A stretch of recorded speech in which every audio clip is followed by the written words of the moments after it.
Hello everyone, I'm Bruffy1322 and in this video I'm going to be showing the fastest military vehicles around a circuit. If you want to know how all cars perform in a variety of different classes and formats, check the annotation on the screen or the link in the description for the full playlist of videos.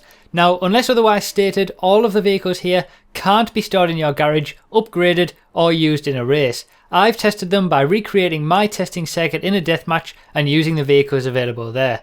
So in 7th place is the Rhino tank. This is our 5th best military vehicle in the game with a lap time of 2 minutes 26.2. It's about the same pace as the Scorcher mountain bike, so not very quick, but hey, who needs to be quick when you're driving around in a tank?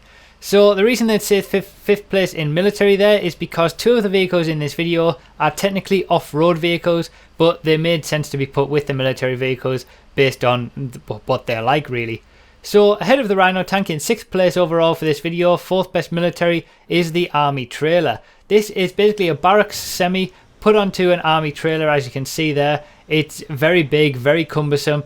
It's very interesting trying to get it around the hairpin, as you'll see, and that's why I left this part in. With a 2 minutes 4.1, it's about on the same pace as the race bike, the race cycle. So not very quick, but really, you're not really expecting any vehicles like this to be setting world record lap times. So ahead of that is the barracks, the regular barracks, the 3rd best military vehicle, 5th overall in this video, but the 1 minute 44.6, that basically puts it on the same pace as some of the lower down vans, such as the camper, such as the journey, stuff like that. The barracks isn't too bad once it gets going, but it takes so long to accelerate up to speed, you know, so long changing up the gears. It's not great out of the corners, but not too bad overall.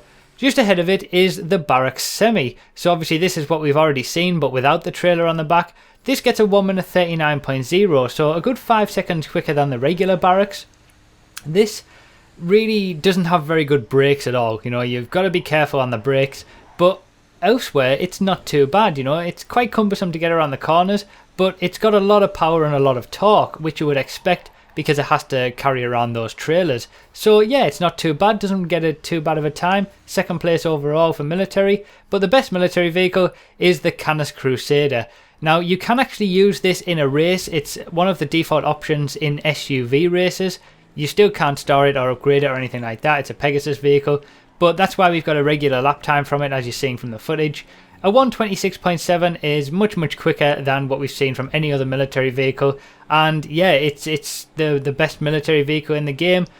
Just pretty much a standard car, so it's not a great lap time for cars, but compared to what we've seen already, it's pretty good. So the top two vehicles in this class, in this video, are technically in the off-roads class, and the reason that they're in this military video will become apparent probably now. The first up is the technical. So obviously it's got a huge gun on the back. It's technically an off-road vehicle, so it is technically in the off-roads class, but obviously you can't use it in off-road races. So yeah, it's a 1 minute 20.9 isn't too bad, you know, for 18th best off-road vehicle in the game. Obviously you can't race it against any other off-road vehicles, but to have a massive gun on the back like that, it's not too bad, and it feels quite good in the corners as well. Obviously this is why I've put it in military vehicles, because of the gun on the back, you know, it kind of fits in with that. But yeah, technically it is an off-road vehicle, but it does get beaten to the punch by probably the vehicle that you're most likely to expect, the Insurgent pickup. Again, this is technically an off-road vehicle, it's in the off-roads class, and if you could race it against other off-road vehicles, it would only be the 16th best, as you can see there. It's the 16th best off-road vehicle in the game, but it wins on this video of kind of military armoured vehicles with a 1 minute 19.6. Honestly, that's not too bad of a lap time, you know, that's reasonably quick. The 4-wheel drive that it has really pulls it out of the corners really well, you know, and considering you can get 9 people on this, that's pretty damn decent. And it's the same for the technical as well.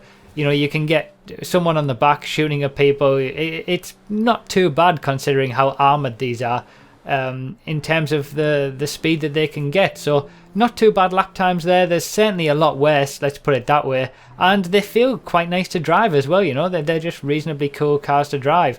Obviously, the Insurgent pickup isn't on the pace of the regular Insurgent, which you can actually store in your garage and upgrade, because, you know, you can upgrade it and actually make it quicker.